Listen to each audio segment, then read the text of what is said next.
welcome. You're watching Business Today TV. This is Market Today. I'm Sakshi Batra and with me is Shail Bhatnagar, editor for markets on Business Today TV. Well, an eventful week ahead. We have the markets which will be reacting to a host of earnings, also react to and from Reliance Industries to top banks, and all eyes will also be on the US Fed's rate decision this week. Now, will the Nifty resume its uptrend after Friday's sharp drop is something that we will discuss. But first up, the top headlines this morning. Markets near record highs enter the last week of July's magnificent expiry in a consolidating mode. Nifty will respond to tepid earnings by heavyweight Reliance Industries on the one side to stunning results from ICICI Bank and Kotak Mahindra Bank on the other.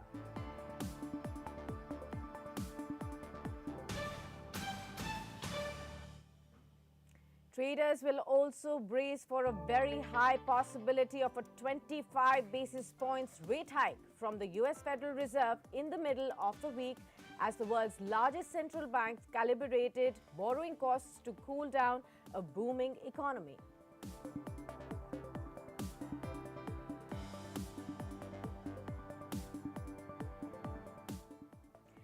Very good morning, Shail, and also a belated happy birthday to you. How was your birthday weekend? I'm sure that you are geared up for a strong setup in the markets. You are dressed up in green, and I hope the markets really take that cue from you.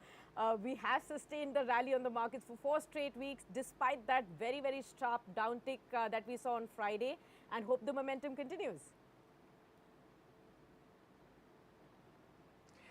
Good morning, Sakshi. Thank you for the wishes. And yes, on purpose, I'm wearing a green shirt and a dark green tie for the market to take a hint and a cue on where it should head.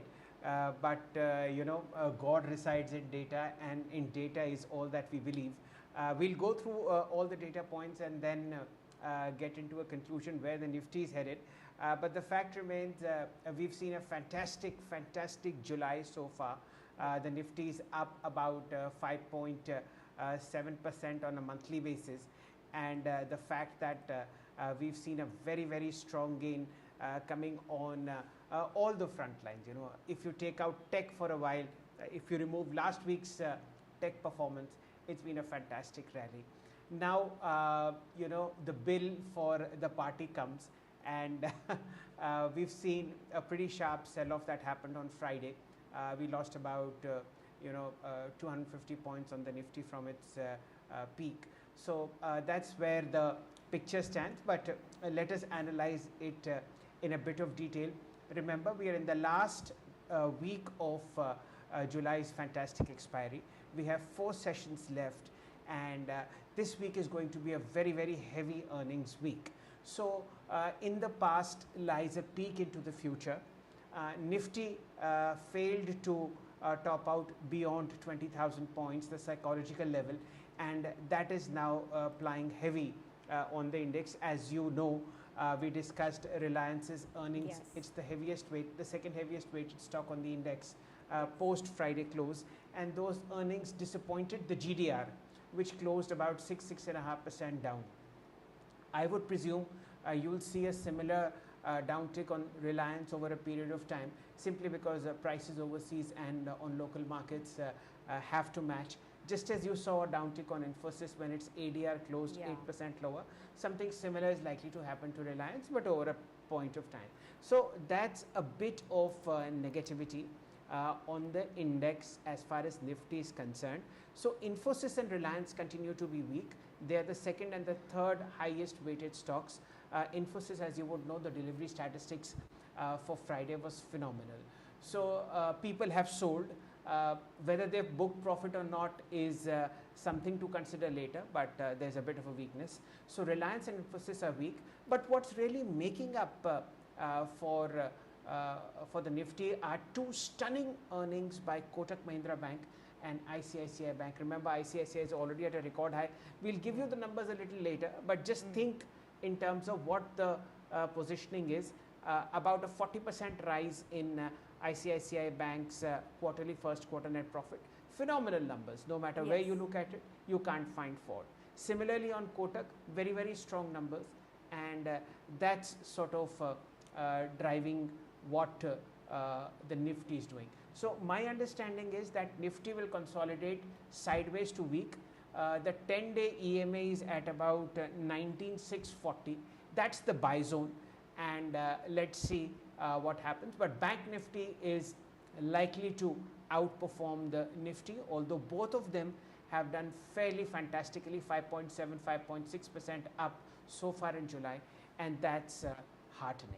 Sakshi. Absolutely, Shail, and this is what I was coming to. I remember on Friday and on Thursday as well, you were constantly talking about how Nifty Bank is something that you would prefer to focus more on rather than the Nifty now. And now Yes. with the stunning numbers coming in from ICICI Bank, Kotak Bank, like you talked about, I wanted to understand for this week also, will the Nifty Bank do the heavy lifting for the bulls? I would imagine so, Sakshi, because you see the tailwind on the Bank Nifty is very high. Look at the PSU banking basket. Stocks are at multi-year highs like Bank of Baroda, Canara Bank, Union Bank, Indian Bank. All of them are firing all cylinders. Within the private banking space, you have ICICI, Axis at record highs. You have a very, very strong traction in Kotak Mahindra Bank. Then of course HDFC Bank is now pulling in all it's supposed to do, and remember HDFC Bank is the highest weighted counter in the Bank Nifty. Apart from that, we have earnings due from State Bank of India, and we have a very, very strong traction building into what was the earlier high beta counters, RBL Bank, Bandhan Bank. They don't have much earnings to talk about, but remember they set the sentiment on the long side. So all of them are firing, and I would presume that the fantastic rally that we saw in Nifty is most likely to go into Bank Nifty. Nifty will consolidate. It's okay to give 300, 400 points back to the market when you've already seen a fantastic rally of about 1,300 points. It's all give and take in the markets, actually. You take a lot and you give back some, so that you can again rise all the way back in. Apart from that, the most important global event of the week, which is the US Federal Reserve's point of raising rates, will happen on Wednesday. Most likely you have a 25 basis points rate hike already baked into the price at Wall Street. So that's going to happen. My understanding is that the lead will be taken by Bank Nifty, and Nifty will consolidate. Sure. Also, the series expiry now, and in the F&O space, the action should escalate. What are you watching out here?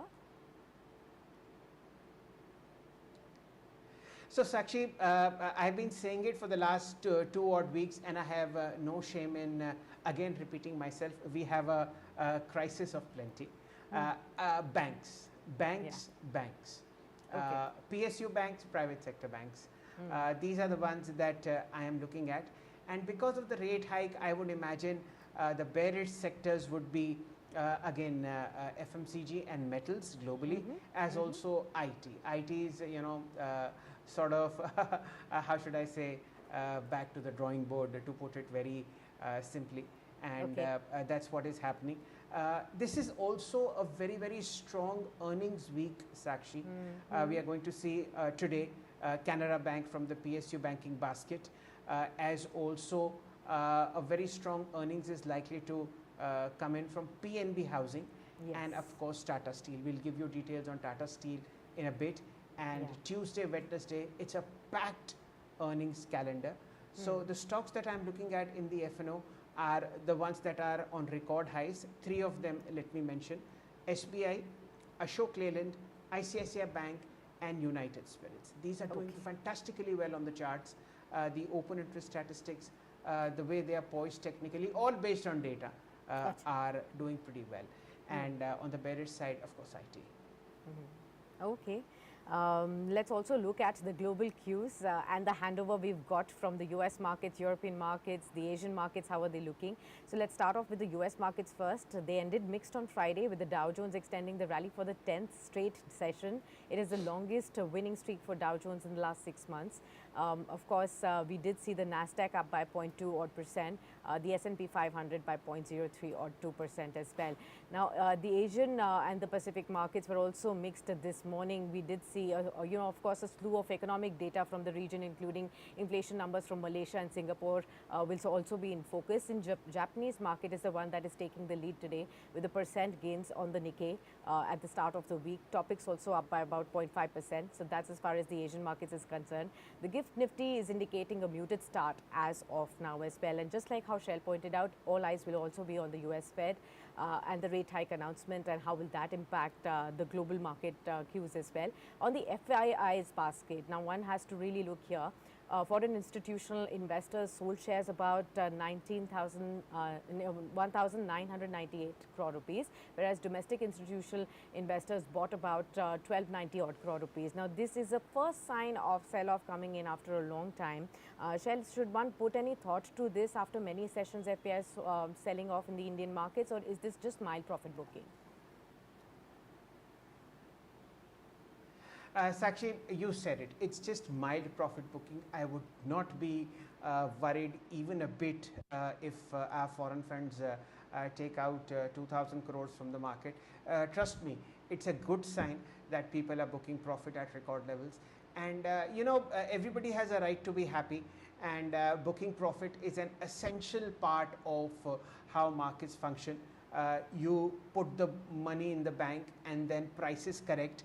It allows newer people to come in. So you are happy because you have money in the bank, and the people who are coming in are happy because they get relatively lower prices.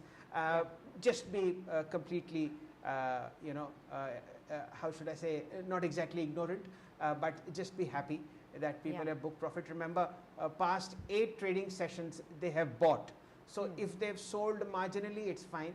And the balances that our local domestic institutions have bought a bit of that, 2,000 crores that our friends have sold with as far as the foreign tag is concerned. Overall, July, it's beautiful. 19,000 crores have come in from on a net basis into domestic equities by our foreign friends. So nothing at all to be worried about. In fact, India has been a beacon of safety, an island of relatively growth if you look at it globally, and that's playing out absolutely by the book when it comes to prices, when it comes to quality, and when it comes to earnings. Sakshi. Absolutely. Let's also look at all the stocks that you should definitely keep on your radar and that the markets will be reacting to. Of course, Reliance Industries to start off with. Friday evening, we got the numbers right there. It reported 11% year-on-year drop on the net profit front. The consolidated revenues declined by 5.3% year-on-year to 2.1 lakh crore rupees. There was a strong contribution, however, from the consumer and the upstream businesses, which offsets the decline in the O2C business right there. Reliance Retail reported its highest ever revenue, EBITDA and margin, and that's something to cheer about. Jio Platforms ARPU also stood at 180.5. So we will wait for the reaction based on the GDR reaction. Of course, that will be something to watch out for when the markets open. ICICI Bank, strong Q1 deposit growth, best in the 9 quarters as well. The asset quality has improved on the gross NPA basis that declined to 2.75% from 3.4% a year ago period, and the net NPAs also fell to 0.48% from 0.70% a year ago as well. The share was up about 0.5 odd percent at 1,000 rupees, so there should be an added on reaction on that.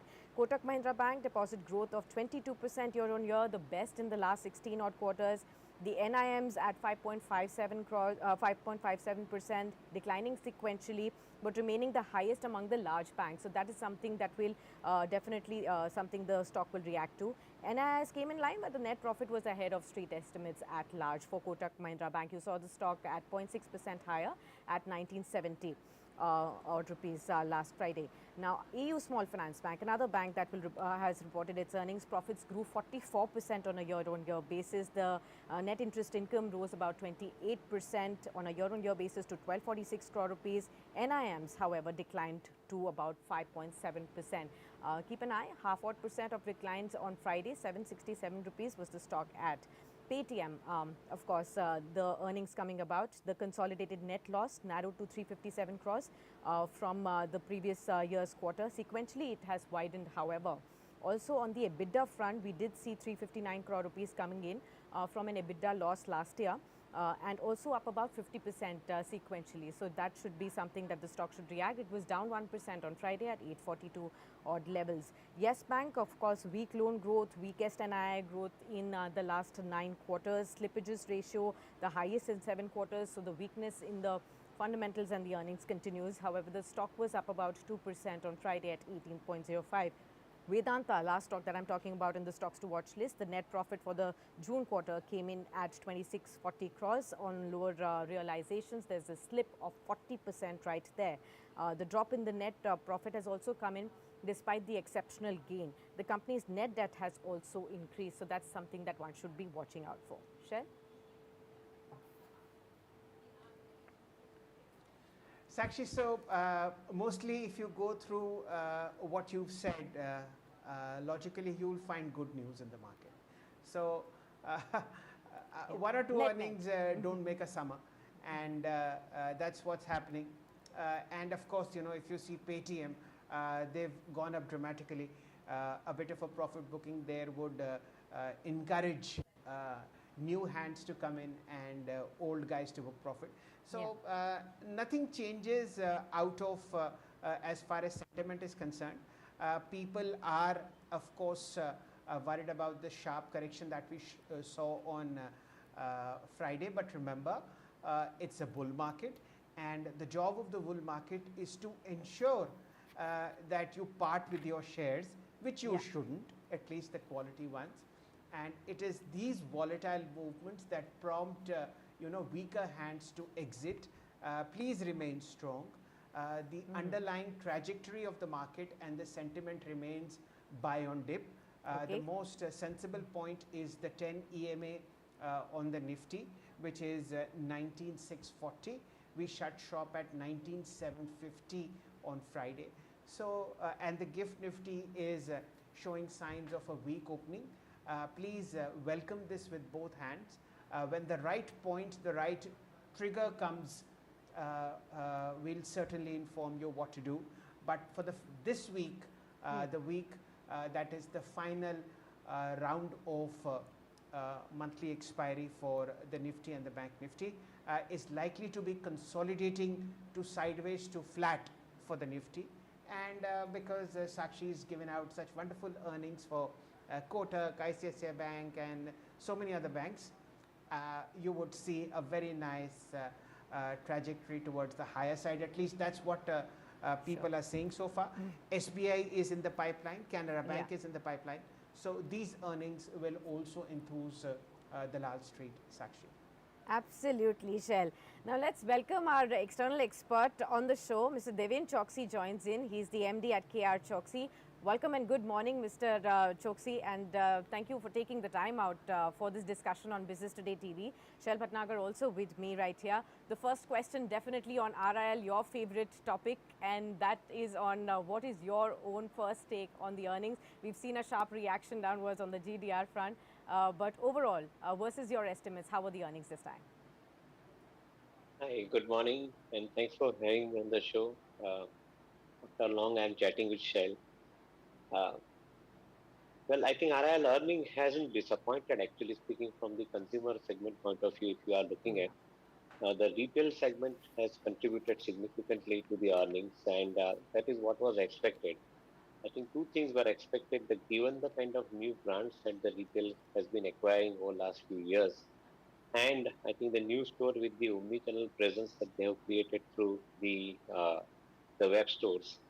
I always communicated to my investors that this is one success story that this company is writing. That on one side they are building their own brand portfolio, on the other side they have creating their own distribution network by way of physical store or virtual stores. And put together, this has actually started. This will start. This will probably provide higher amount of margin in the retail business, which is not seen in anywhere in the world. 7.5% kind of a EBITDA margin is not found with many retailers across the globe. I think that is where probably this company stands tall.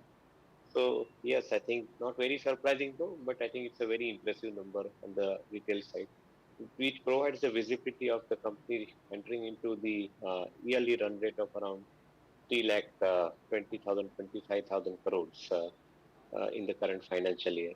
So that remains reassuring. Second Hmm. part is geo platforms, which is digital services. Once again, I think without factoring account Geo Bharat, the new fund that they've launched, which has a potential of around 25,000 crore worth of revenue and 12,500 crore worth of EBITDA contribution into the books. We don't take that into account, but even the core business of Geo platforms is resulting into the 20% kind of a growth into the business and also I think the profits particularly. So they are also on a yearly run rate of around 50,000 crore. Should Geo Bharat gets added to it, I think it would be around 60,000, 65,000 crore worth of EBITDA run rate in the current financial year. So these two consumer facing business remains distinctly positive.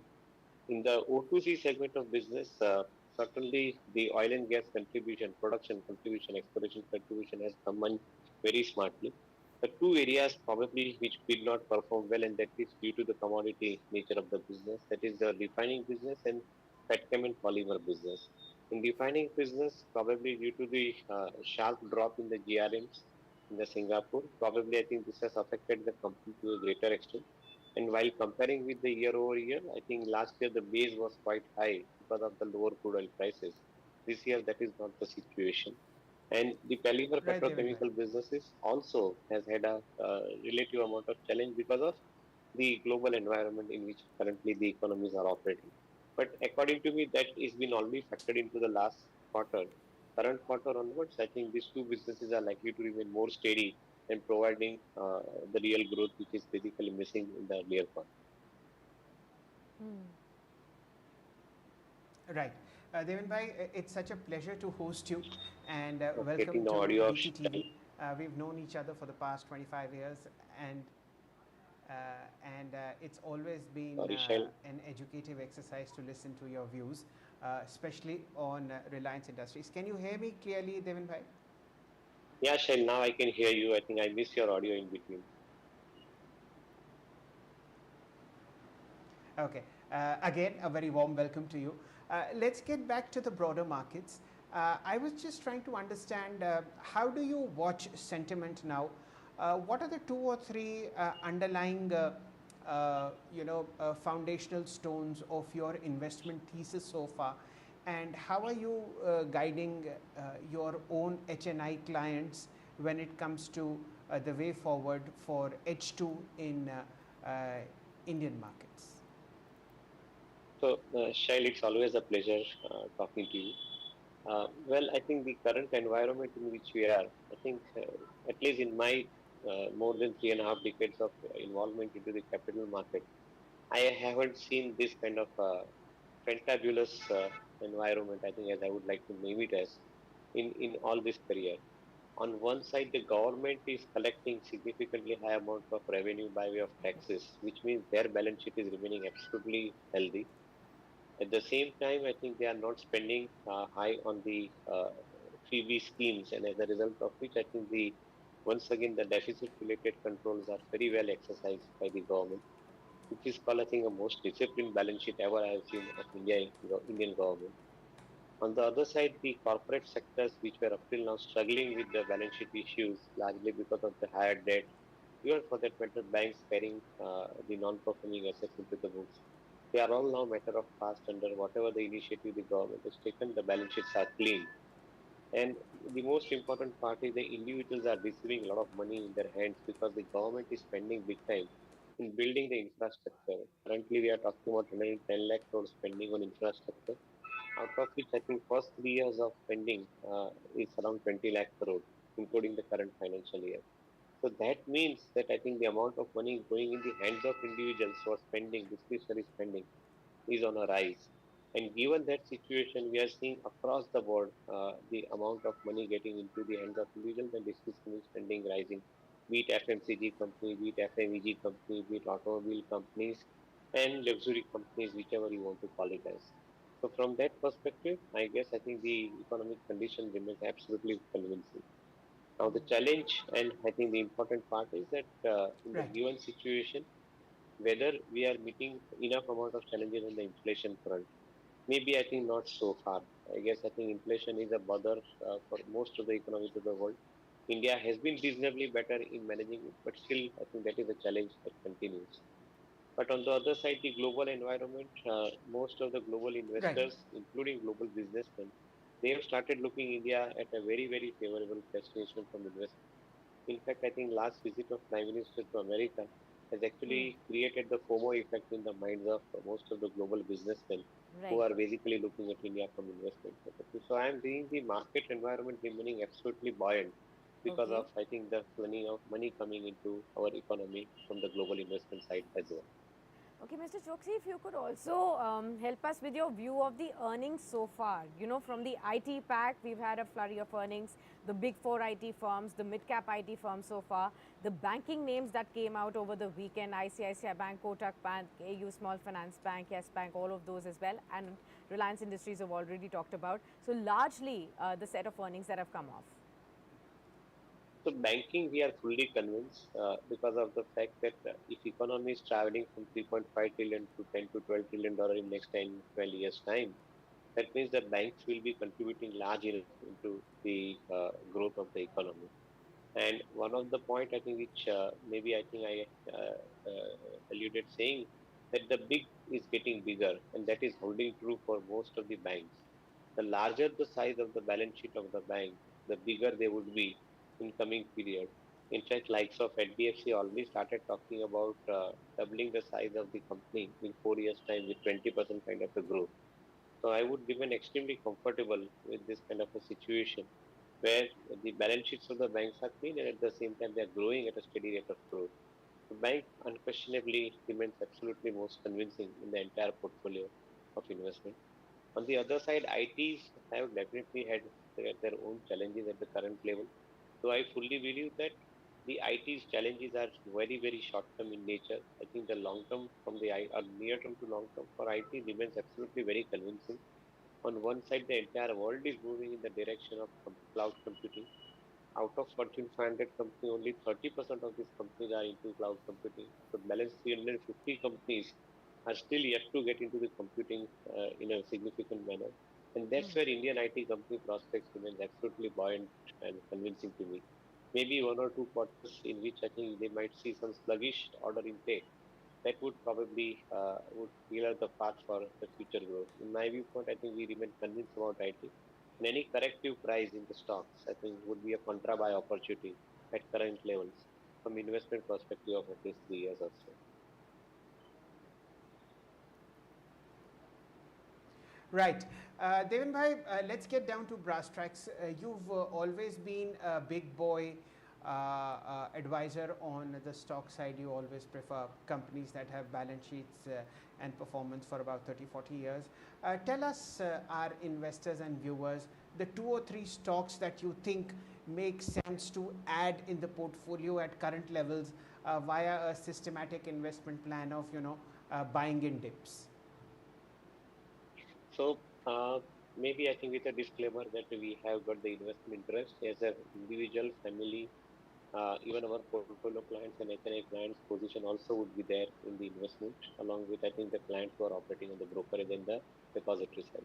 With disclaimer, I would probably come across few companies where I believe that I think the stocks looking interesting are companies like Tata Motors DVR. It looks I think absolutely very convincing to me. On one side, Okay. compared to the parent company's main stock, I think the stock is trading at a discount of 45%. So that is, I think, giving me sufficient amount of margin of safety for the downside kind of a protection that I want to look at. And most importantly, I think Absolutely. the commercial vehicle segment, passenger vehicle segment of Tata Motors, including the JLR portfolio of Tata Motors. Yeah. I guess I think each of these companies within Tata Motors remain, I think, absolutely on a right track with the cost reduction measures taken and with the growth in the demand supporting them. I feel that this particular company remains absolutely favorable. Along with that, an auto ancillary company from Gino Minda that remains also equally interesting company from investment perspective. In each of the business vertical in which they are operating, I guess I think these verticals are supporting well to the entire growth program that the auto companies, OEM companies are following. So this company remains also equally interesting from the investment point of view.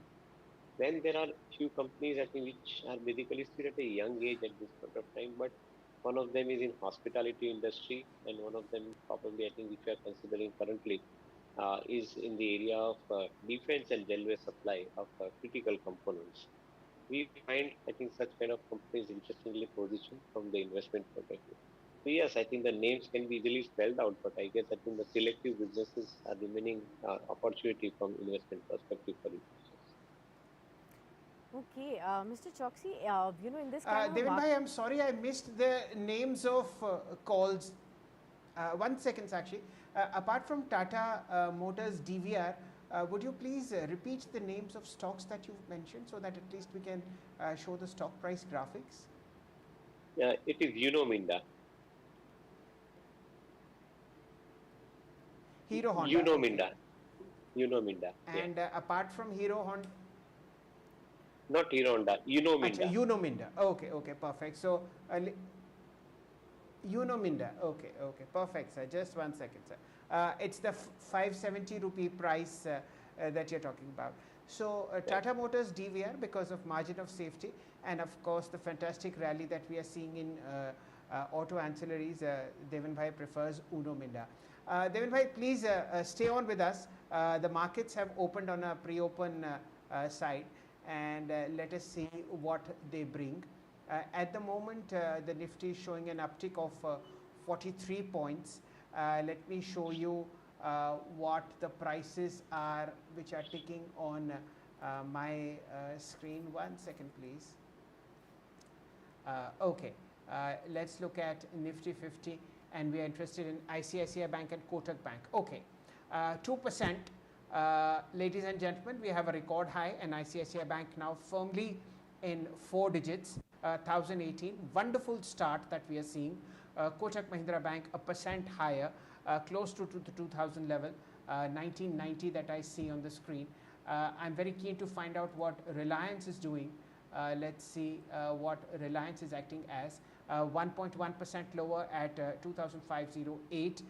It's reacting to its earnings that were declared post Friday close at about 6 p.m. And I want to see what Infosys is doing so that we have an idea about how the heavyweights are panning out. Infosys is trading a percent higher at 1345. So these are what the heaviest weighted counters are doing. Let's move to FNO and see what are the most active counters doing here. DLF up 4% at 522. We let it settle. Hero Motors down to up 2.5%, 3186. ICICI we've discussed. LNT, this is the buyback boy. It announced a buyback last week. Again 2% higher, fresh record high, 2637. Ashok Leyland fresh record high, 1.7% higher, 185. I want to see what SBI is doing. Let's go to the PSU banking basket and see what SBI is up to. 0.5% higher, 618. Let's go to the broader markets. Nifty is now reclaiming 19,800, 40 points higher in the pre-open. And let's look at stocks that are showing a green tick on the broader market. Credit Axis Grameen, 5% higher, 1377. SGVN record high, 5% higher, 5245. We've talked about DLF. Let's look at lower priced counters. RVNL 140, 2.5% higher. Let's look at UCO, Central Bank, all in the green. Bank of Maharashtra, all in the green. IRFC, 1.5% higher, 3550. Devin bhai, a very nice opening considering the fact that both Infosys and Reliance Industries were giving negative cues. So far, Nifty still up 30 points, 19,777. Sakshi, what are you watching? So a whole host of stocks right there. Let's talk about Vedanta first. Of course, the earnings disappointed, and after that, brokerage houses also downgraded the company to sell with a target price of 225. So let's look at how Vedanta is trading at. Hindustan Zinc should also be in focus in the interim as well. Those are the two counters that I'm watching out right now. So Vedanta is down by a percent, 275. So you're seeing that reaction. Let's also look at Paytm. Of course, in the earnings, we did see the EBITDA loss widening on a sequential basis.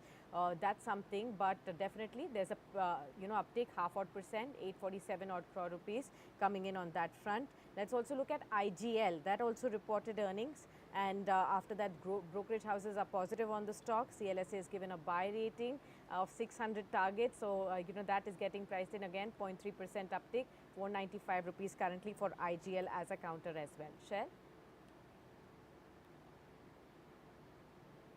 Okay, time to take a technical view in the market, and joining us today is Mr. Rahul Sharma. He's the Associate Director, Head Technical and Derivative Research at JM Financial Services. Rahul bhai, welcome to the show, and it's a gathering of friends. Good to see you again. It's a Monday. We are 4 days away from the monthly expiry. Tell us your views on Nifty first, and then we'll discuss Bank Nifty. Welcome once again to BTTV. Yeah, very good morning, Shailendra. It's a pleasure interacting with you on a new platform, new channel, and the English language. Coming to how the markets are placed, finally, retail has started throwing in the towel. We're seeing retail cutting their short positions on the index futures. Finally, Nifty, seeing a pullback happening after what happened with the Infosys results, and today possibly the Reliance results could be a dampener. The reaction to the results could be a dampener. So my sense is, this could be a good opportunity where finally we see a pullback in the Nifty 19,600 and 19,450. These are the two levels to keep an eye on if you're looking for fresh re-entry into the markets. Once these levels happen, I think there's a good chance that we see finally Nifty taking the 20,000 mark decisively before the monthly expiry. So I think the next 4 days could be highly action packed. We have key results coming in from the index components.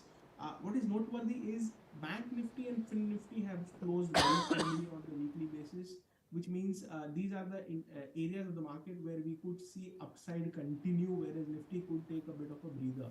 So net the outlook is positive. Buy on dips should be the strategy. Okay. Rahul, in terms of the big Wonderful, banking Rahul. names. Rahul, in terms of the big banking Continue, names, wanted to ask you, between ICICI Bank, Kotak Mahindra Bank, which is the one that you're finding more positive on the technical charts? Yeah, so as far as private banks is concerned, the leadership is taken by ICICI Bank once again, and this stock I think should see itself testing 1,040, 1,060 on the upside. We saw a good momentum happening in the last week. I think what is noteworthy, or what is relatively a better trade, could be Axis Bank. Now this has been consolidating around the 990, 960 mark. I think once 990 is taken out, there could be a fresh round of up move, which could take Axis Bank towards 1,050 as well. So I would rather go with Axis Bank at these levels. The risk reward are very favorable. Have a stop loss placed at 945, and I think a good 5 to 6% up move can happen in Axis Bank as well. So ICICI is the leader, no doubt about it. I think from a trade perspective, Axis is the one to go for. Wonderful. So that's the view coming in on the big boys of banking. Rahul, any other two stocks or charts that you find are attractive at these levels, which our viewers, investors, and traders can look at? Yeah, so there is clearly a bargain buy that can be had in some of the PSU names. For example, Coal India is one stock which has been which has taken support around the 100-day EMA around 229. This reward is very favorable for Coal India. Could see itself testing 240, 250 on the upside. Now, as far as momentum is concerned, on Friday's session, a clear cash-based buying was seen in Larsen and Toubro. The results are to be expected tomorrow. Before a result, I think there could be another flare-up in Larsen and Toubro.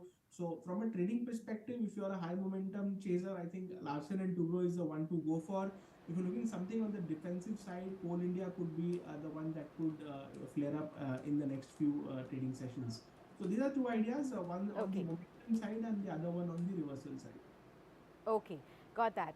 Let's me also welcome my colleague Pawan Nahar, who is joining right in to talk about the expectations that we can have from the earnings today, especially Tata Steel right there, slated to report earnings today. Pawan, what are you watching out for? What are the big expectations there? Good morning, Sakshi. Good morning, Shail. So Tata Steel is likely to report a negative bottom line in the first quarter of, ongoing fiscal year as domestic realizations are likely to be on flat and EBITDA per ton in India is likely to see a hit. And Europe's business will continue to, report operational losses. The performance will be impacted by higher input costs, soften, domestic prices and muted realizations. So EBITDA margins may fall in the single digits, and higher coking coal prices would compress the margins for Tata Steel. So talking about the numbers, so Tata Steel is likely to report a double-digit fall in percentage points in revenues, which is expected in the range of 56,000 crores to 60,000 crores, and EBITDA is likely to crash sharply about 70% on a year-on-year basis to 4,700 crores to 5,100 crores. And the company is likely to report a loss, which is expected in the range of 950 crores to 1,300 crores. Over to you, Sakshi. All right, thanks a lot for that, Pawan. Rahul, your take on Tata Steel. How do you see that on charts, and what would be your call there? Yeah, so metal index has seen a good bit of resurrection, especially after the long consolidation that it was into. Now, Tata Steel clearly the sector leader is forming a rounding bottom on the daily charts, of the targets of which take us to anywhere around 125 in the very short term and around 140 in the next maybe a month or so. So my sense is metals should continue to do well considering the way the technical setup is. I would go long on Tata Steel at these levels. Have a stop loss placed at 111 as per spot, and there's a good 10 to 15% upside that can be had like in the very short term. So Tata Steel, along with the other metal packs, should do well in the coming days. Okay, Sakshi, just let's do a roundup on the pre-open trade and then again get back to Rahul's picks. Nifty's ended flat in pre-open, 19,750. Okay, which are the stocks that show a disturbing trend? Reliance, down 2.5%, reacting to its earnings post-market close Friday, 2481. Kotak, surprisingly, shows signs of profit booking, down 1%, 1950. I want to see what ICICI Bank is doing. Right up there, up a percent, 1004. L&T right up there, 2% up, 2637. Infosys up 0.7%, 1341. That's interesting. What is the big boy doing? HDFC Bank flat 1678. Axis Bank flat 973. So this is how the pre-open trade is positioned. Let's get back to Mr. Rahul Sharma and his wonderful stock picks. You've pointed out two, Rahul. L&T record high, obviously, and Coal India, that looks good to you on the charts on the large cap space. Rahul, anything that catches your fancy in the PSU banking space, which is not State Bank of India?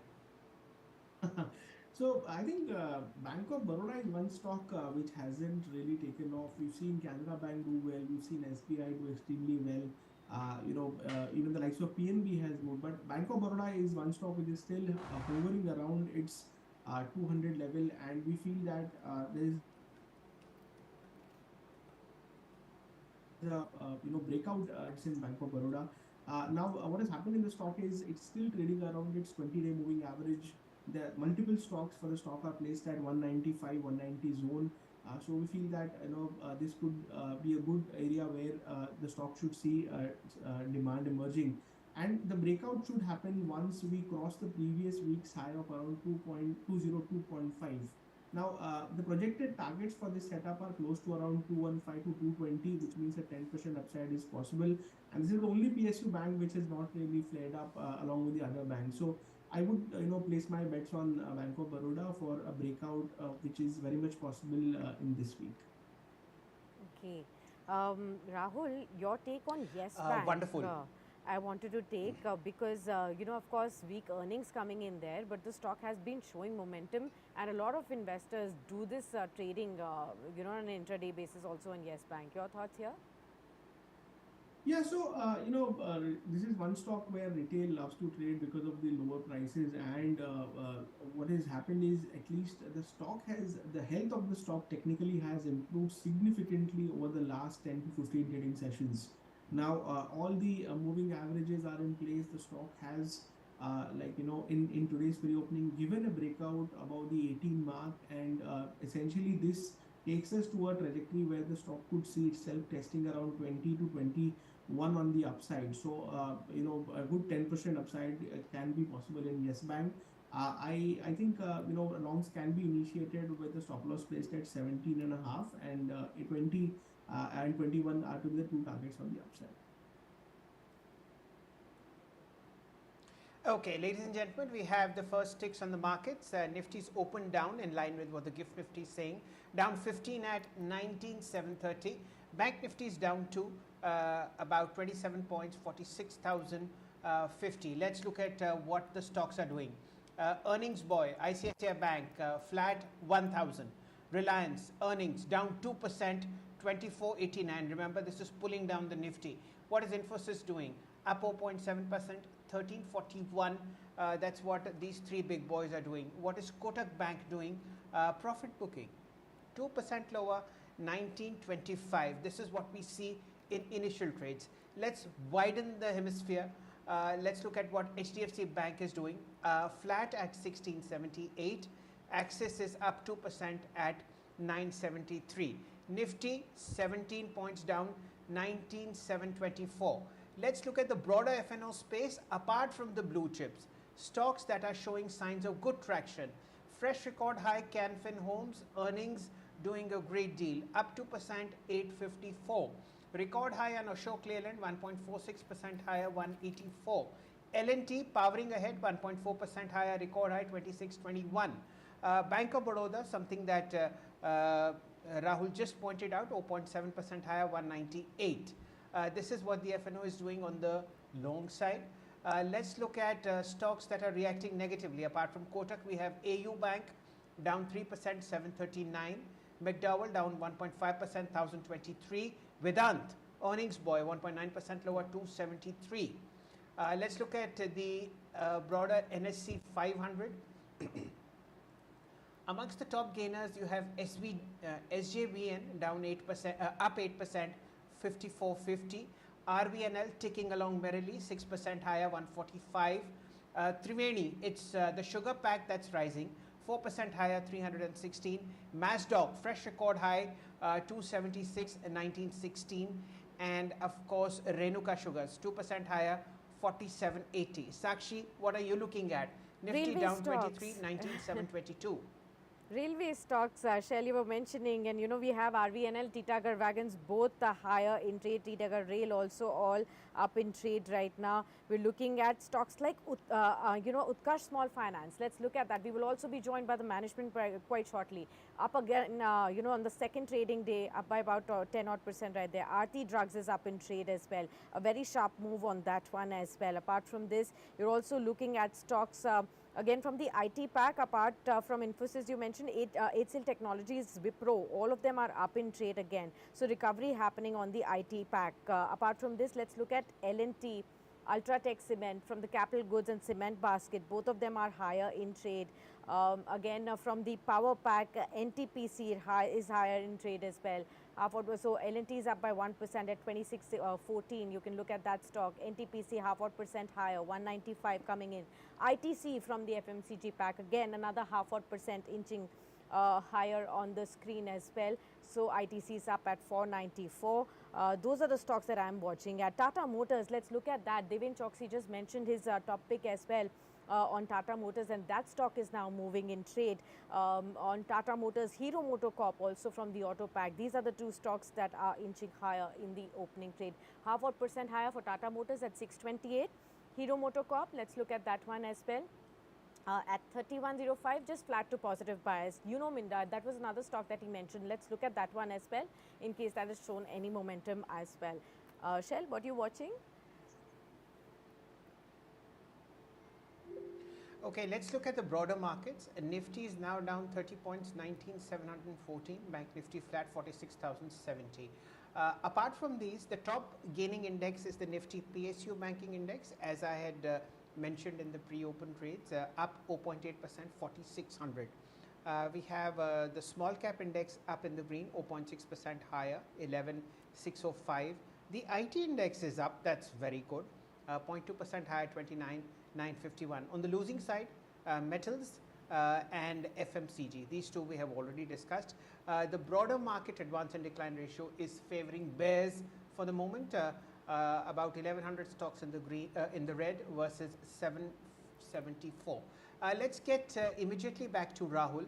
Rahul, your views firstly on the pre-open that we are seeing, especially Nifty Bank, and anything that's caught your fancy in the early part of trade. Yeah, so I think we've had an opening which was very much indicated by the GIFT Nifty, and considering the way we closed on Friday around the support level of 19,750, at least the Nifty has started on a soft note. A further downside can be expected if 19,700 gets broken on the spot. So as of now, it is in a no trade zone. But what is looking good at these levels is Bajaj Finance. Now we saw good buying happening in Bajaj Finance in the last week. Now, clearly the stock has taken support at its 220-day moving average and has been slowly but gradually making higher lows.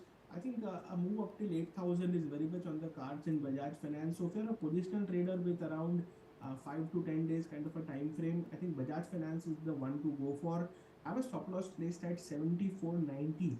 And I feel that along with the Fin Nifty, this stock should see positive traction coming in the coming few days. So risk reward looks good, and headroom especially is pretty decent on the upside. And the risk reward is also very much favorable for longs. Okay. PSU banks, all of them are up in trade, 0.8% move on the index today. So it's the PSU banks, like you had pointed out initially today, Shail, in our before the pre-open hit. So PSU banks definitely in the focus today. Central Bank, UCO Bank, Bank of Maharashtra, Bank of India, all up by 1.5% each. PNB, SBI, Union Bank as well.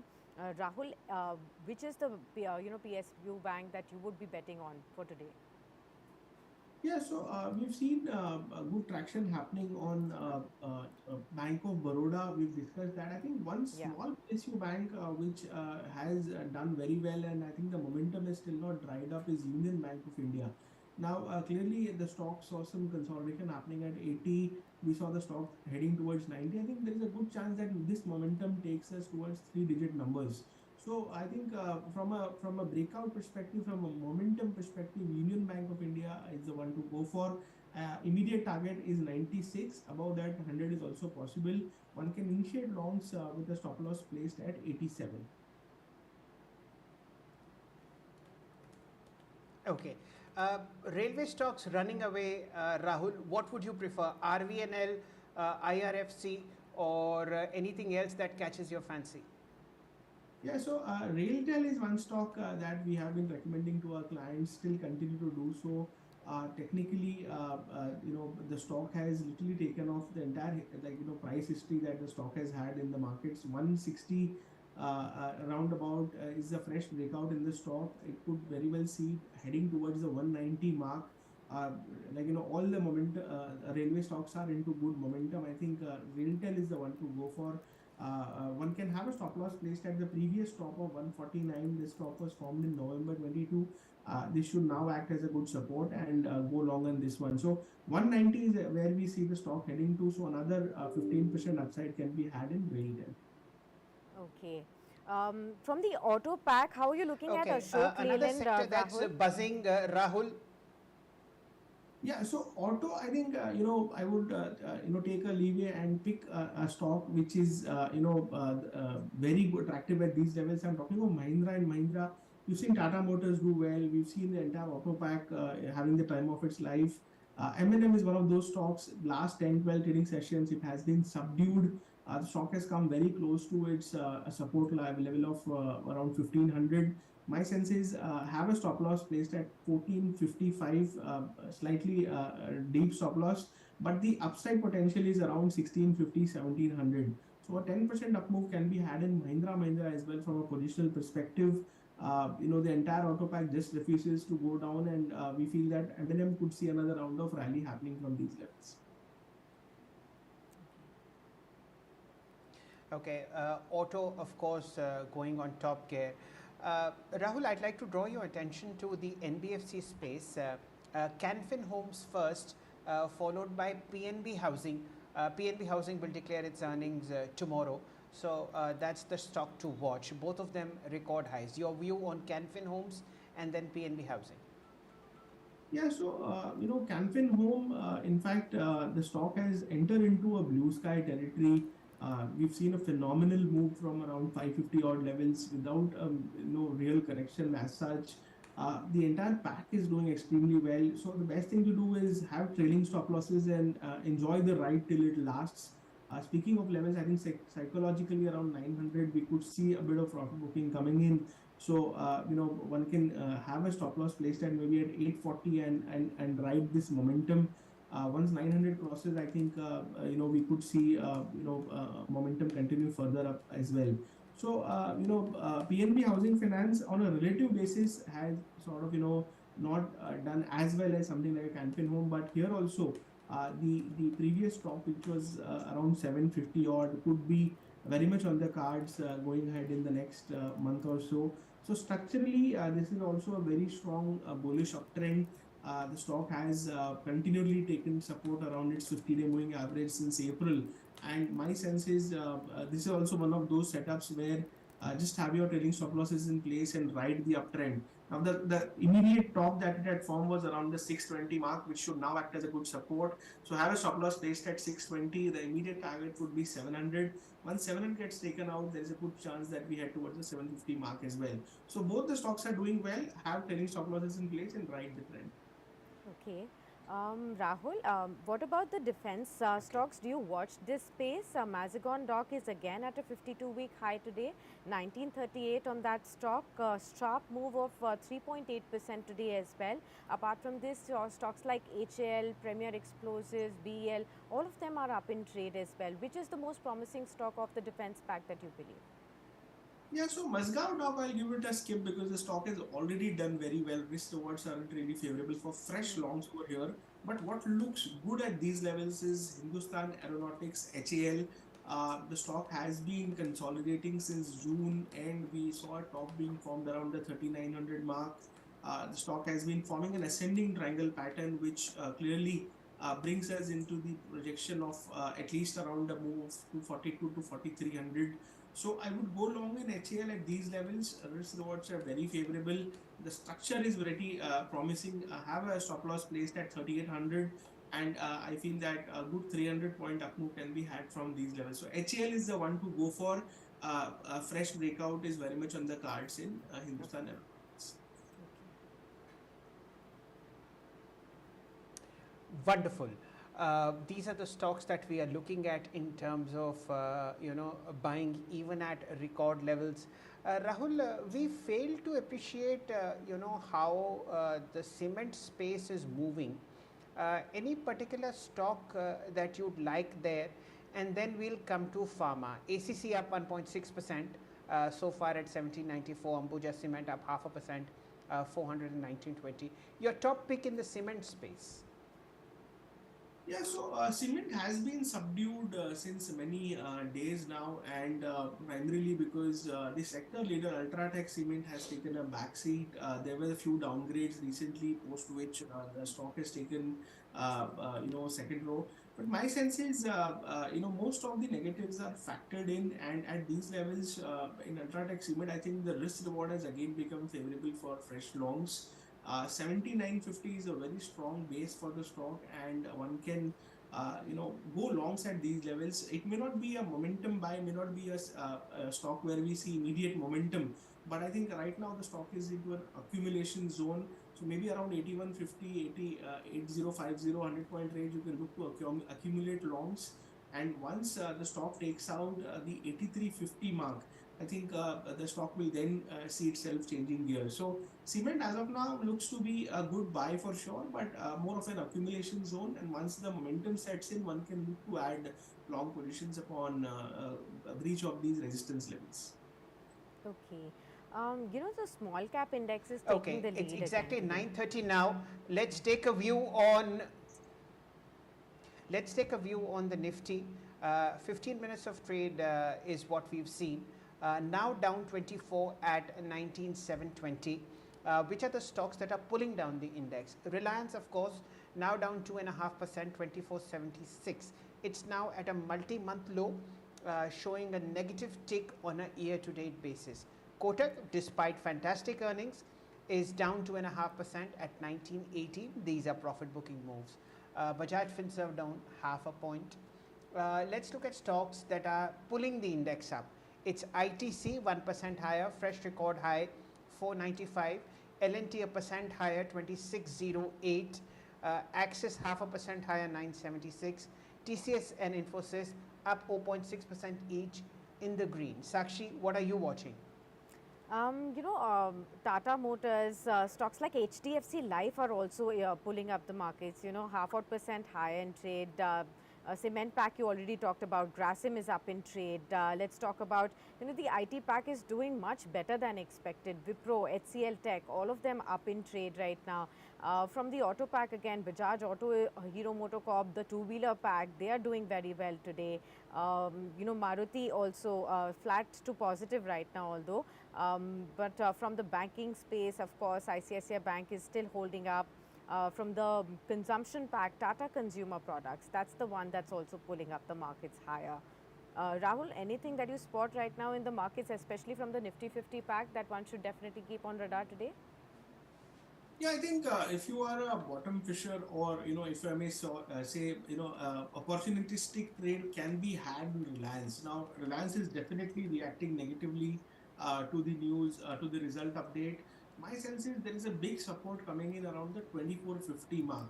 So around 2450, maybe another percent down. We are trading at 2475 as we speak.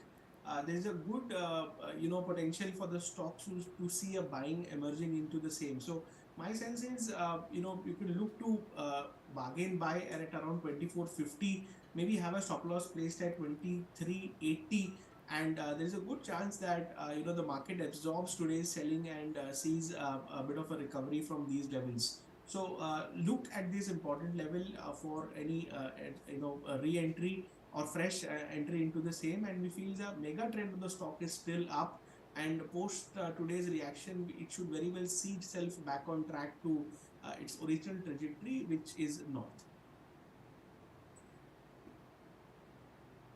Okay, a day before the Fin Nifty expiry for the month, we are seeing a very, very sharp traction coming into the NBFC space. Record high on CanFin Homes at the moment, screeching at 873. Power Finance Corporation is the second top gainer on the F&O space, 3.5% higher, fresh record high 235. RECL up 3%, again a government lending company to the power space, 167. That's what you see on the NBFC space. You have PEL, M&M Finance, HDFC Life in the green. Bajaj Finance is something that Rahul has pointed out, up in the green, 7623. Very nice traction in terms of open interest, up 1.7% higher. That's what we are seeing in the markets. And of course, because of the problems between Russia and Ukraine on the Odessa port, the entire food chain across the world has seen an uptick on prices, whether it is sugar, whether it is wheat, whether it is rice. In our case, sugar is adding to the sweetness in the market. Balrampur Chini, Triveni, anything which has sugar in it is showing a very sharp uptick. Monthly, weekly, daily highs in Balrampur Chini, Triveni Sugar, as also Renuka Sugar. Remember, these are the three top trading counters in terms of market sentiment when it comes to the sugar space. What else is ticking? banks and PSU banks. 12 out of 12 stocks in the Nifty PSU banking basket up in the green. Sakshi, she pointed out a very strong traction coming into the railway space. So RVNL, RailTel, all of them showing a very strong sign of still upward movement. Now let's try and get you a corporate feel to where the market is. In a while, we'll get Mr. Govind Singh, MD and CEO of Utkarsh Small Finance Bank joining us. Till the time he joins us, let's again get back to Rahul and get a sense of his view on Rahul, the sugar space. Would you want to comment on Balrampur Chini, somewhere near its 200 DMA? Yeah, so the entire sugar space is seeing good traction happening now. It began in Renuka. Triveni has given a breakout. Balrampur Chini is trying to come out of the rut that it has been. Now, clearly, the easier trade to see in this is Triveni. Clearly, a big breakout has happened in the same. Last time we came around the 310 mark was in December 22. 310 has been taken out in today's session, and the next possible resistance for the stock is placed at 340, 345. So a good 20-25 rupee upside can be had even from these levels. The stock is seeing a good expansion of volumes. Like today, we've just traded for around 15-20 minutes, and around 10 lakh shares have been traded. I think the way momentum is placed, the way volumes are placed, there is 4 upside to this. So around 345 is where one can expect the stock to head towards. So have a stop loss placed at 310 and a long is advised in Triveni NG. Okay. All right, and now let's shift focus to our corporate interaction now. The company on our radar is the one that made debut on D Street on Friday and a blockbuster debut at that. Shares of Utkarsh Small Finance Bank gained nearly 92% on day one despite the turbulent market conditions. Second day running and the stock is firing up. To discuss more on the company, the vision going forward and what do we expect, with me is the top management of the firm. Govind Singh joins in. He's the MD and CEO at Utkarsh Small Finance Bank. Good morning, sir, and thank you so much for taking the time out for this discussion. Congratulations on the stellar listing as well. The investors would now want to understand from you more on what lies ahead after the listing as well. Fresh investors who have not got the allotment, they will also look at this opportunity from you to find out, what kind of gains can one really expect on the company's front. So let's talk about the loan portfolio. That is your core portfolio. We've seen a CAGR growth of about 30% in the last 5 years. What's the growth outlook there? Because a large portfolio of yours is an exposure to the microfinance space. So even though you have diversified the risk to an extent, what is your plan to grow the loan book going forward? Okay, thank you very much for having me here, and thanks for your wishes also. So, in terms of our own loan book, we have grown around 28% CAGR for last 3 years. If you look at last year, it was 31%. And during COVID period also, we could grow around 26% during those 2 years. So what we have done during last 5-6 years after bank was launched in January 2017, we created multiple verticals which are other than microfinance. So microfinance is one thing we are doing for last 14 years, and we have been growing that and continue to grow that. So there is no doubt about that part. But at the same time, as a bank, we need to diversify our portfolio. So we have created MSME, affordable housing, wheels, and small corporate, other verticals. And now we're seeing a good growth in these verticals. Because of large size, you can say microfinance growth is little lower during last 2-3 years also. But the other verticals, those were created, those are giving, you can say always used or tailwind, or they are giving a good growth as far as the overall percentage is concerned. Our sense is that, the way we have done during last 2-3 years, this trajectory will continue because we have got strong teams heading these new verticals, and this trajectory of whatever you just mentioned should continue. I may not have any exact numbers in mind right now, but my sense is the trend and trajectory what we have seen during last 2-3 years that will continue from here also. Welcome Govindji to BTTV. Let's do a nice stock check on your fantastic listing that's happening. Today the stock is up 6% again. I'm sorry, 12.5% again, up about 6 rupees at 54.95, and it's really early time on Monday 9:38. You've already done a value of about 246 crores on the National Stock Exchange. So far up 12%. Fantastic listing, and congratulations to all your shareholders. Sir, I just wanted to understand, typically microfinance is seen as a very high risk business within the banking lending space. What are your outlooks on the sectors that you are trying to lend into the next 2 or 3 quarters, and what will be the percentage of retail microfinance loans compared with the overall loan book? So I want to just mention that our whatever microfinance we are talking of, say around 63-64%, this is entirely retail. All are 1 lakh rupee loans, and all are the group loans given to women entrepreneurs. So that is one thing about this part. Second, you mentioned about the way we have grown over a period of time. I think as I mentioned that it will certainly continue, and we have seen ups and downs as you mentioned. What we have done a little differently, maybe.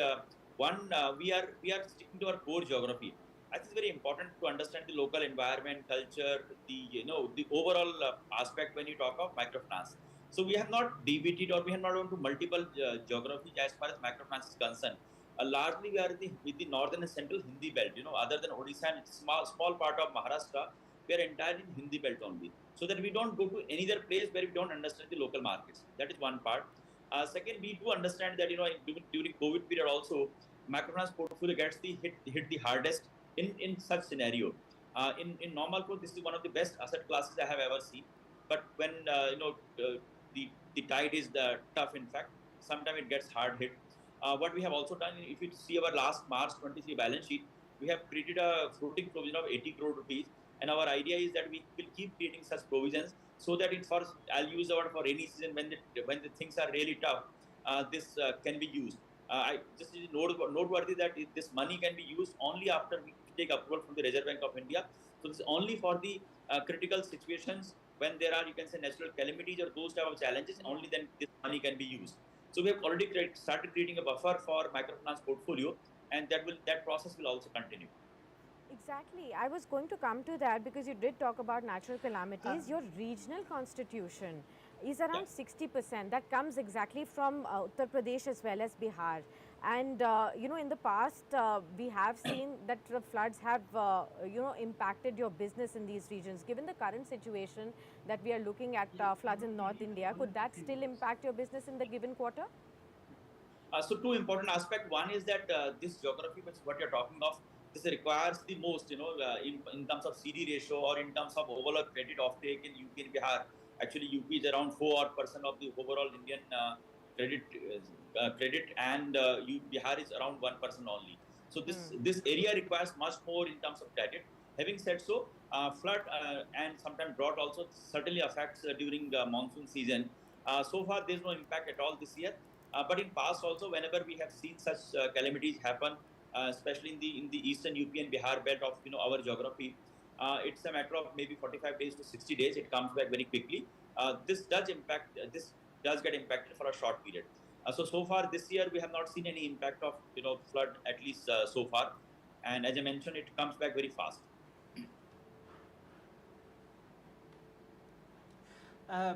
Mr. Singh, what would be your average borrowing cost, and what is the average lending interest rate that you charge, because the subtraction of these two decides your NIM? So our cost of fund is in the range of 7%. If you look at the last year balance sheet, it's around 7%, and we are seeing a significant decline in our cost of borrowing during last 5-6 years. Because after becoming bank, we have put up a lot of branches. Liabilities is becoming much easier than what it was initial phase. Whereas our overall average lending will be in the range of 18 to 19%, because microfinance will earn little higher, and there are other asset classes where the returns are lower. But the range will be around 18 to 19% as far as overall yield part is concerned. Okay. Also, sir, your outlook wonderful, on... Mr. Singh. I'm sure. I just wanted to ask one more thing, Yeah, Shail, go and ahead, then we Sakshi. can say. So, on outlook on your asset quality, and the slippages have been high as well. How do you plan to contain it? Secondly, the RBI has been in touch with you. They have raised certain regulatory concerns as well in the past with respect to compliance. So, what are you doing to ensure compliance going forward? So first part is that we had seen slippages because of COVID scenario, and you must have seen the slippages from previous year. Last year was much lower. If you look at second half of the last year, slippage are much lower. So we are almost, I'll use the word, very near normal, and you can see yourself that our net NPA was 0.39%. So I think we have come out of COVID, and things look much better from here. It was COVID scenario which caused all these things. In terms of Reserve Bank of India, I think there are no regulatory concerns per se.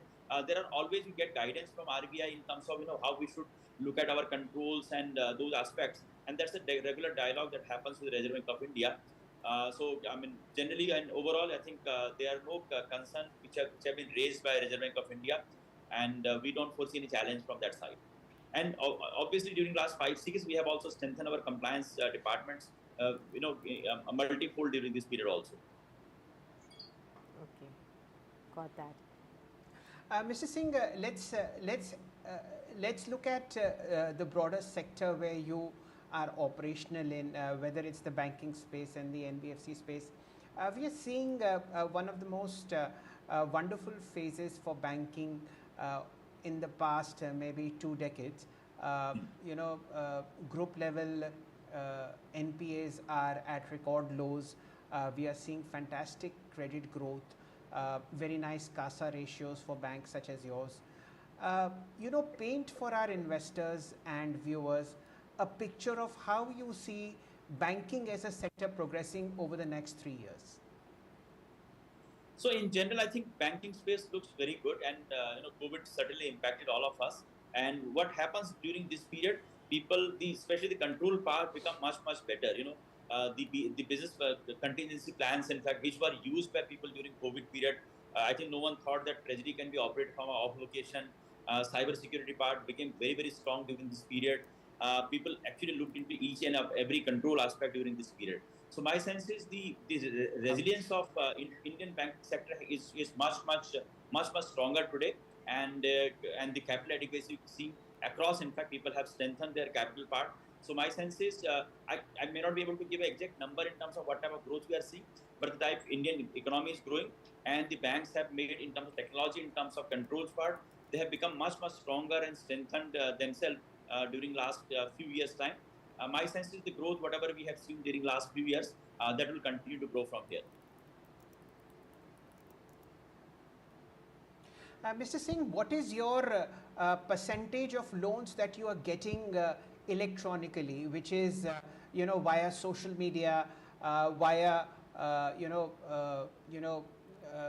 the kind of loans that you see which are sub 50,000 rupees?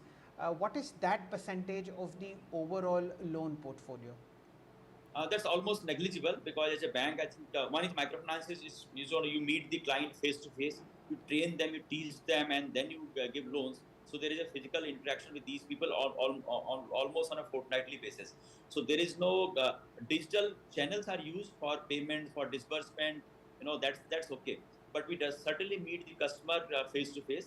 So all our channels, other than some partnerships where the amounts are very small, maybe negligible. These are less than 1% of our portfolio, where we are trying to have some relationship with some of the fintech partners. Otherwise, our channels are there. Unless we meet the customer physically, we don't disperse loans. So we still follow the conventional method as far as our own book is concerned. We are working on some of the digital channels, but it will take little, it will take some time. All right. So just one last question to you. Mr. Singh, our final question to you. Yeah. Please go ahead, Shail. Yes, actually, go ahead. Okay. Mr. Singh, you've had a fantastic listing, and we've seen a very rapid price increase, up 12% even today. This is a very tough act to follow over the remaining phases of your listing life. What is the message that you would want to convey to shareholders? So my simple message is that, I mean, when we are looking at the pricing and when we are doing our roadshows also, People knew that we have left adequate on table. When we are doing our listing, we knew that our price is very attractive. We're coming to market for the first time. We wanted a good experience of our new investors also. We had a lot of investors from the last 14 years, but new investors also we wanted a good experience, and that is what we kept on table. On our side, I think whatever performance we have shown during last few years, and that is one of the better one in the industry. I'll use the word best in the industry. I think we'll continue to perform better, and our focus on certain geographies and certain product lines will continue to be there. So the type of performance we have shown, I think we'll continue to show those type of performances going forward also. Okay. Well, many thanks, Mr. Singh, for being with us and sharing all the insights about the company and the vision going forward and the message to shareholders. All the very best to you, and we shall hope for more interactions going forward as well. Let's get back to markets. Utkarsh Small Finance Bank still holding up about 10% higher in trade. The company bullish and positive about the business going forward as well. But Shail, let's get back to some of the stocks that we highlighted before, and those are still holding up. SJVN, for example, 9% of a move after the company signed a deal with REC.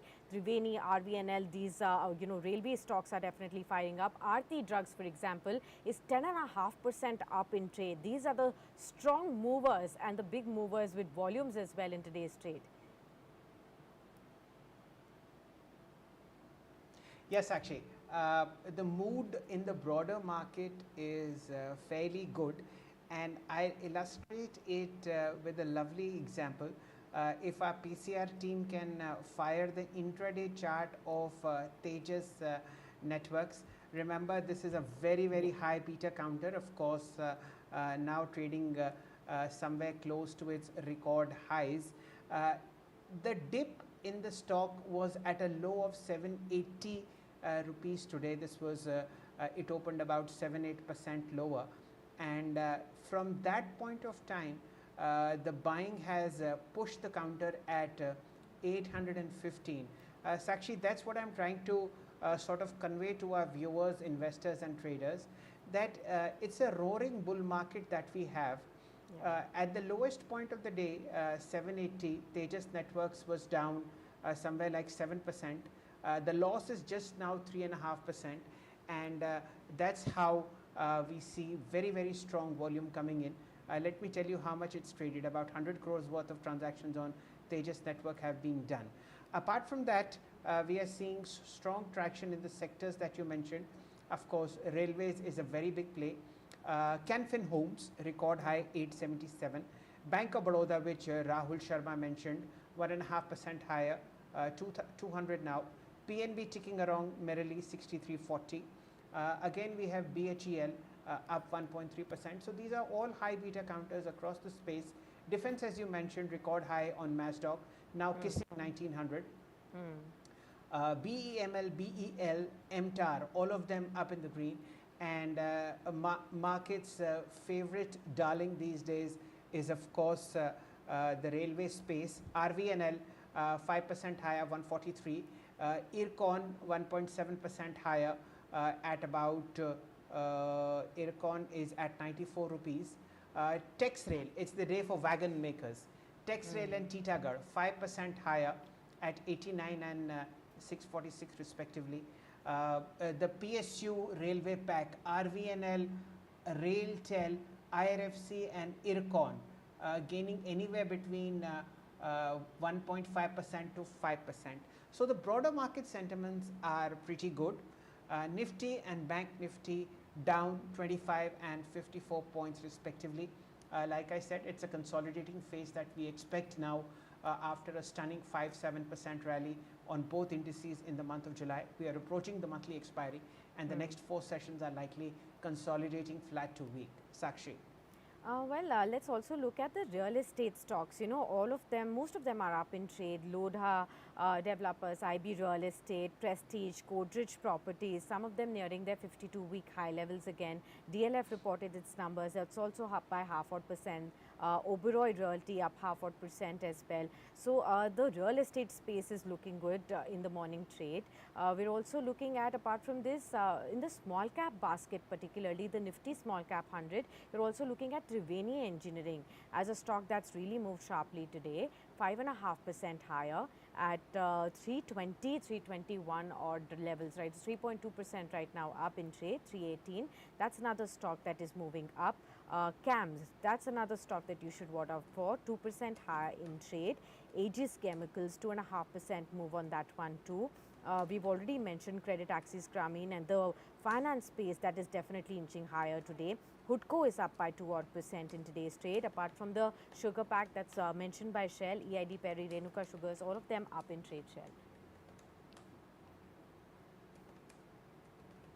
Absolutely. Let me just point out to you the real estate pack, as Sakshi mentioned it very well. When you look at the F&O space, you see very, very strong traction coming in the open interest side.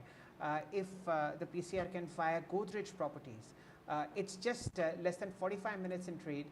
The open interest on Godrej Properties is 5% higher at about 30 lakhs 85,000. Delivery statistics are pretty good on Godrej Properties, and remember, this stock has a lot of margin of safety when it comes to the pricing. We've seen 2,500 on the stock sometime a couple of years ago, and it's now at 1644. So that's something that you can look at in the real estate spec. And of course, a day before the monthly expiry of FinNifty, it's the finance space that is doing phenomenally well. Just see Canfin Homes, age 83, phenomenal earnings that have been declared, and in the first 45 minutes of trade, the open interest is 21% higher. It's phenomenal build-up of long positions here, record high on the stock, so that is something you can look at. And of course, Power Finance Corporation 4% higher, 18% rise in open interest. And what's really interesting is that in Power Finance Corporation, Sakshi, the volume that you see on the counter in the first 45 minutes of trade has already exceeded the volume of all of Friday. This is a very, very bullish indicator. Obviously, the stock is trading at a record high 237 for the moment. Sakshi. Absolutely, Shell, a whole host of move coming in over there as well. And like you pointed out, open interest gainers, including, the finance names. We're also looking at the banking names. RBL Bank, for example, is in the open interest gainers list as well. Vedanta showing some open interest gains as well. Apart from Canfin and PFC, Reliance Industries also showing some open interest gains at this point in time. So definitely a whole host of moves coming in on that one as well. But before we wrap up, let's look at Reliance Industries and see how is that stock looking at this point in time. Still down by 2.5%, and that's important because of the weightage that it carries in the markets. Second heaviest weightage in the Nifty index, 2488 currently. But it's the IT stocks that are back in action, and that is what may actually provide some kind of a support in today's trading, apart from the banking and the NBFC space that we've been discussing all through and through. Well, thank you so much, Shell, for being with us on this discussion, and that's as far as the opening action is concerned for all our viewers. We will continue to get back to markets and help you understand the big movers as well, and all the expert views as well, as far as what should your strategy be on the markets going forward from here. Do stay tuned on to Business Today TV to catch all the updates from the world of business and stock markets. Don't forget to subscribe to this channel and also continue to engage with us on our social media platforms as well. Until then, many thanks for tuning in.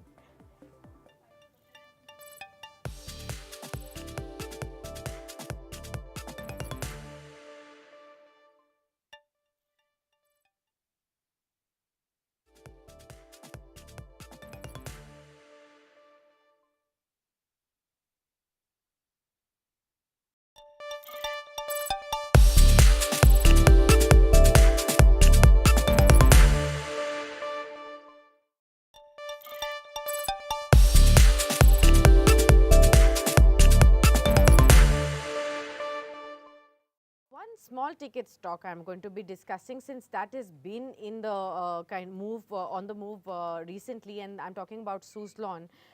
This is one stock which has been extremely volatile, a huge wealth destructor for a long time. Historically, very, very different kind of charts that we have seen. But in the last 6 months odd or so, 100% move on the stock. Of course, some of the investors who had been holding this for long, hoping for some price revisions, they are clearly happy right now. Are you tracking this stock at all? 19.6. How do you look at Suzlon? Sakshi, a level of 16 rupees was a resistance for the stock. So basically what had happened was,